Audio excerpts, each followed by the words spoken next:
Hang on, we're up. We're up.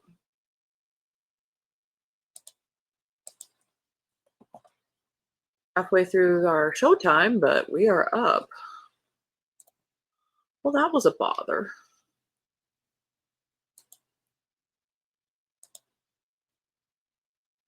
Let me do so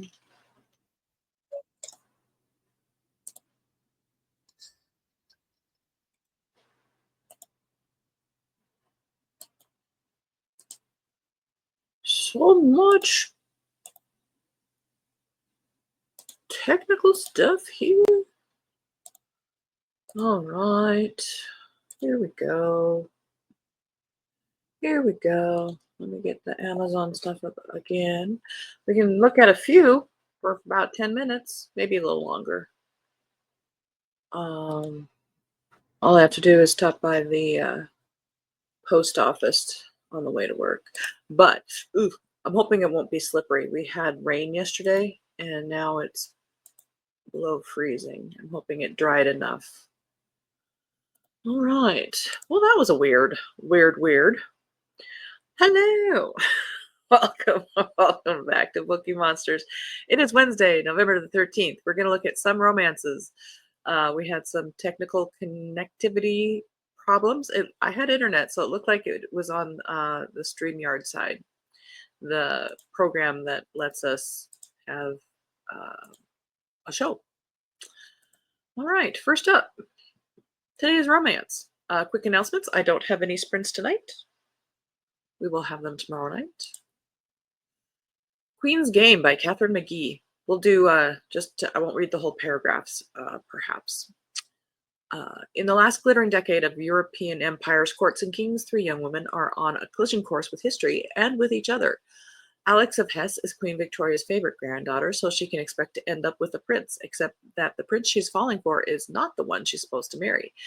Helene d'Orléans, daughter of the exiled King of France, doesn't mind being a former princess. It gives her more opportunity to break the rules, like running around with the handsome, charming, and very much off-limits heir to the British throne, Prince Eddie.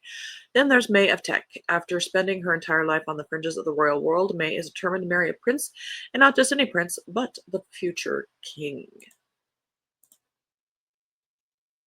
I would take it more seriously if it wasn't such a hot pink cover, because those were real people.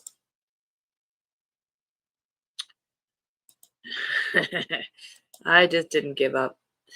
Be careful. Yeah, I don't mind driving on snow because there's traction on snow.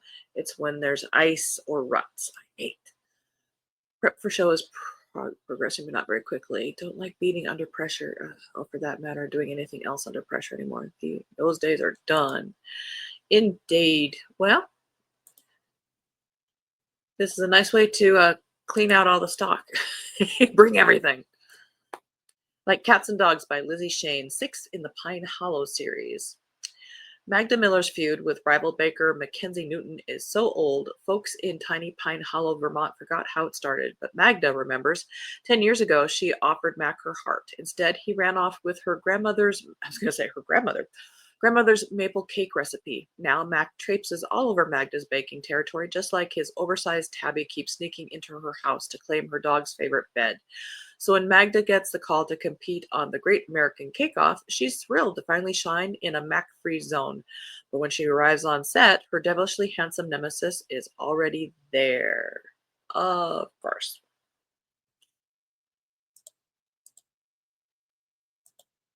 And then they fall in love. Love and Bloom by Lucy Eden. It took exactly 24 hours for Atlanta publicist Emma Walters' life to go from near perfect to a monumental disaster. One day to break up with her boyfriend, get fired, and inherit a farm. All that's left is for her to take the still smoking remains of her dignity and flee to her new farm in Green Acres, Georgia. However, Emma's new country life is anything but peaceful. The quirky locals seem to be inexplicably dislike her. Well, she's got an attitude. And farming proves way messier than she expected. Adding to her frustration is Dan Pednecker, the farm's infuriating, handsome manager who doubts her ability to handle even the simplest tasks. which is probably not a surprise. Emma soon discovers that the farm isn't exactly what it seems. It doesn't sell anything, making her wonder if it's just a glorified petting zoo or if Dan is hiding something much bigger. With suspiciously named shops like 4 and 20 Blackbirds lining Main Street, it's clear that the whole town might be in on a secret. This next one, we've got hockey romances, Formula One romances. Now we've got pickleballers. And I didn't care enough to look up how that name came about. I've heard of it, of course, but this is by Alana Long. Meg Bloomberg is in a pickle. When Meg's ex turned out to be a total playa, she and her bestie take off for a mood-lifting pickleball excursion to Bainbridge Island. It's supposed to be an easy lob, a way to heal, not the opening serve to a new courtside romance that's doomed to spin out.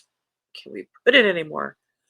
No matter how Meg tries, she can't shake her feelings for Ethan Fine, a charismatic environmental consultant and Bainbridge local. Ethan seems like the real Bill. But when Meg discovers that Ethan is sabotaging her home court, she decides the match is over. It's time for Meg to take control of her own game, and maybe, just maybe, a love will bounce back. End of row one. Speaking of hockey, now this one, they were pushing it. I'm sorry. Puck and Prejudice. A spicy time travel hockey romance by Leah Riley. It's a truth universally acknowledged that a modern single man in possession of a hockey jersey may be exactly what a Regency woman needs to avoid the shackles of marriage. Goalie for the Austin Regals, Tucker Taylor, is benched due to health issues, so when he decides to visit his sister in England, but an accidental plunge into an icy pond thrusts him back to 1812. Happens all the time, I get it, where he comes face to face with a captivating blue-eyed woman who regards him as if he's grown 2 heads. Lizzie Wooddash dreams of a life surrounded by books, engaging conversation, and the presence of literary icons like Jane Austen and, I'm sorry, in 1812, nobody knew she was Jane Austen.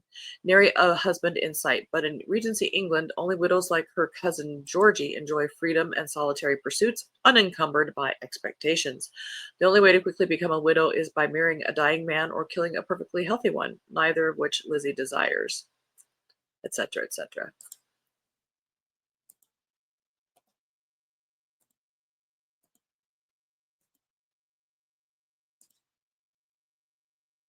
Oh no, not pickleball. The Co-op by Tara DeWitt. Laren Levine and Deacon Leeds had one short and contentious summer fling when they were teens. Certainly nothing to build a foundation on, but a decade later, when their grandmothers have left them with shared ownership of their dilapidated Santa Cruz building, they're thrust back together and have to figure out how to brace up the pieces. Laren has the money, but in order to access her trust, she has to be married. Deacon has the construction expertise, but lacks the funds. A deal is struck: marry for however long it takes to fix up the property, collect a profit, and cut ties. Thrust into a home without walls, Lorraine and Deacon quickly learn that it's easy to hide behind emotional ones, even in a marriage. But with all the exposure and pitfalls that come with living with the opposite sex, and none of the perks, much to their growing mutual frustration, they'll also have to learn what it means to truly cooperate as a team. I do like that cover for some reason.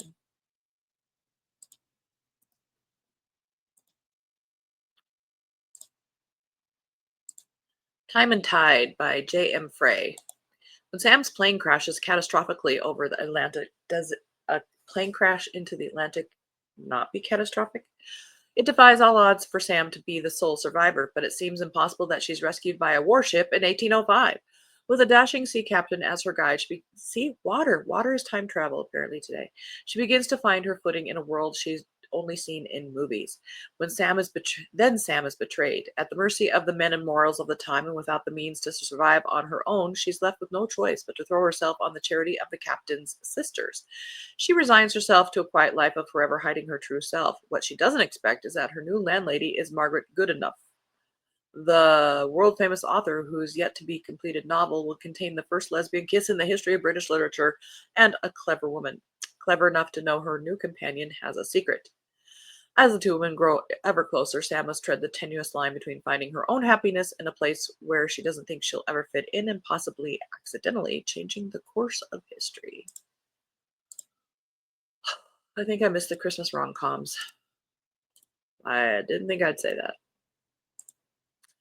Rogue's Christmas. Oh, Mary, pretty dress. Pretty dress alert. By Elizabeth Essex, sixth in the Highland Brides. The moment she saw him, Flora Conway knew that Jack Balfour was the Scotsman for her, tall and dark, witty and charming, plus the accent. He's a rogue who sets her senses aflame like no other man, and he's recently been elevated to the peerage as the Earl of Kinloch. There's only one problem. He's destitute. Captain Jack Balfour has been called home from the Royal Navy only to find his inheritance is nothing but a moldering castle and a mounting pile of debt. Every penny he's made from his naval prizes is instantly consumed by the earldom's outstanding obligations. He has no choice but to shelve his dreams of marriage to the divine Miss Flora Conway and go back to sea to try and earn another fortune as large as his first to keep himself from drowning in Kinloch's debt.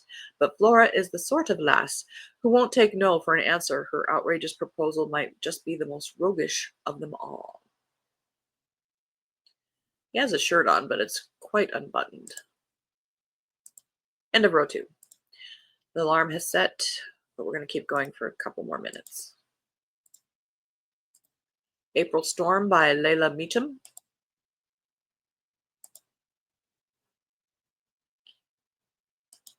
Romance has descended into great triteness, in my opinion, both in titles and in plots. Absolutely. Yes, finally a cover to covet. Good old-fashioned. Again, April Storm by Layla Meacham. Catherine Walker enjoys an enviable life. Her husband is an accomplished doctor. Her children are bright and successful, and she devotes herself to charity work that uplifts her suburban Colorado community. Settling into a new year, her life couldn't be better until April. For Catherine, April has always rained trouble, but this time may be even stormier than the fraught past she's trying to overcome. Already distraught over the child she miscarried in this same cursed month many years ago, the emotionally fragile woman isn't ready to consider the overwhelming evidence that someone may be trying to take her husband and her life.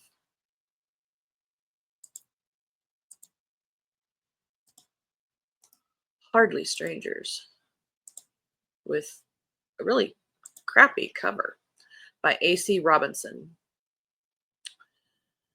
This is the night Cher's been waiting for. She's at a trendy Silver Lake bar to finally get a drink with the handsome, charming filmmaker she's been pining after for months. But when Max King, the alluring and mischievous frontman of an Irish punk band, enters the picture, an electric attraction ignites between them. Cher's evening begins to unfold in ways she never imagined, and she surprises herself by getting swept up in his energy and daring to feel again after past heartbreak. But how does she know their passionate encounter won't expire in the morning? And if she's ready to shed some of her earned armor for this disarming stranger?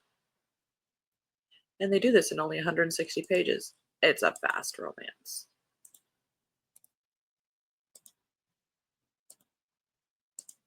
Imperfectly Perfect by Tracy Goodwin. Wedding planner Cassandra Benedict sells happily ever afters for a living, but when Cassie gets stood up at her own wedding, the whole humiliating experience is witnessed by the creme de la creme of New York's elite. Cassie comes from a wealthy family, but she's built her business through hard work, and now she feels like a fool.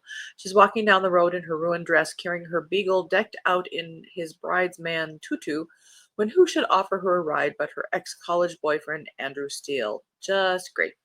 Andrew's journey has been very different. Coming from nothing, Andrew grew up watching the haves duke it out in the Hamptons, so he learned and evolved. Now he's New York's hottest celebrity, billionaire, and darling of the paparazzi, which Cassie despises.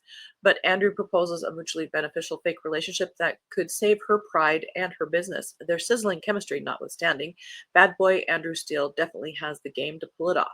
But is he savvy enough not to fall in love? No, this will be the first time he fails, but he'll have love.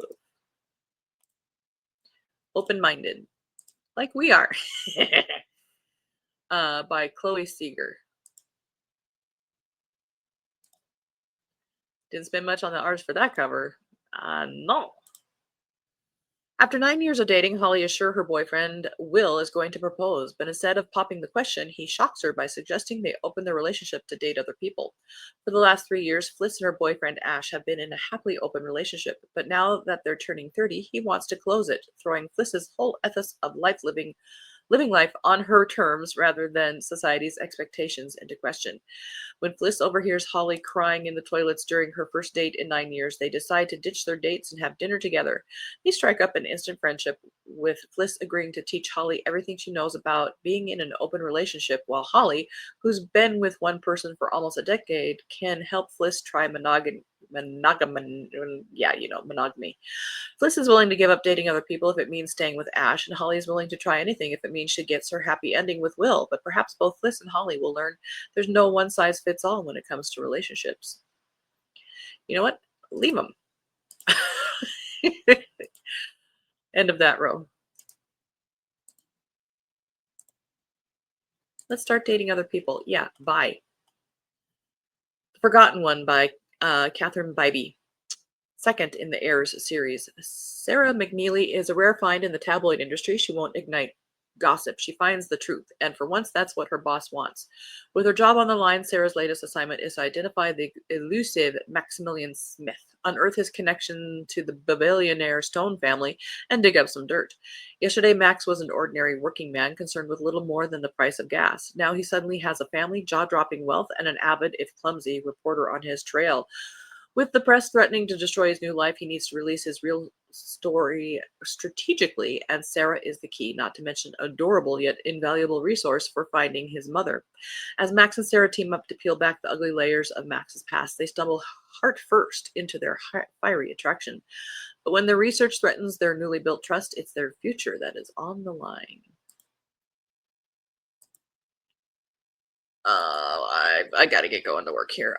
So we'll try to do those other two on Friday. Thank you guys for sticking out. If you stuck out, like Mary, thank you, thank you, thank you. Hope you have a good Wednesday, free of technical difficulties and so forth. I do my best. Thank you, Mary. Again, I don't have any sprints tonight. We'll have them tomorrow night. And tomorrow's morning show is sci-fi fantasy. Have a good day. Thank you guys. You're in my heart. And as the banner says here, don't be a bookworm, be a bookie monster. Nom nom nom. Have a good day. God bless.